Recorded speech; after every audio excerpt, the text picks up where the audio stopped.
Cell organelles, different structures or parts of the cells are called cell organelles. Cell के अंदर जो भी उसके हिस्से हैं और जो भी उसके स्ट्रक्चर्स हैं वो सब उसकी ऑर्गेनेलीज कहलाती हैं। ये हमारे पास एनिमल सेल है और ये हमारे पास प्लांट सेल है।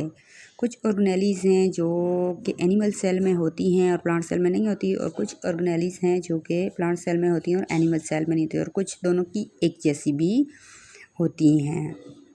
जैसे कि सेल मेम्ब्रेन दोनों में होती है, वैक्यूल दोनों में होता है। अब एनिमल सेल में वैक्यूल छोटा होता है और प्लांट सेल में एक ही होता है और बड़ा होता है। न्यूक्लियस दोनों में होता है।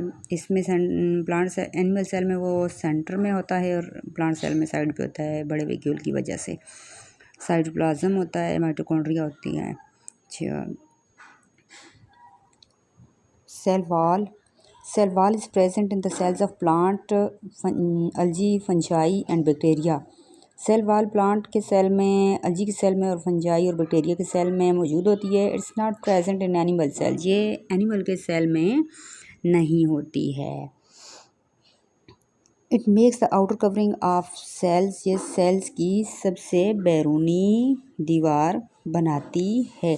It's mainly compose of cellulose, ये सेलुलोज की बनी होती है। सेलुलोज एक मटेरियल है जो कि ग्लूकोज होता है mainly. It support the cell and maintain its shape, ये सेल को सहारा देता है और उसकी शक्ल को बरकरार रखता है ताकि वो पिचके नहीं, और इसी की वजह से प्लांट का सेल थोड़ा स्ट्रॉन्ग होता है।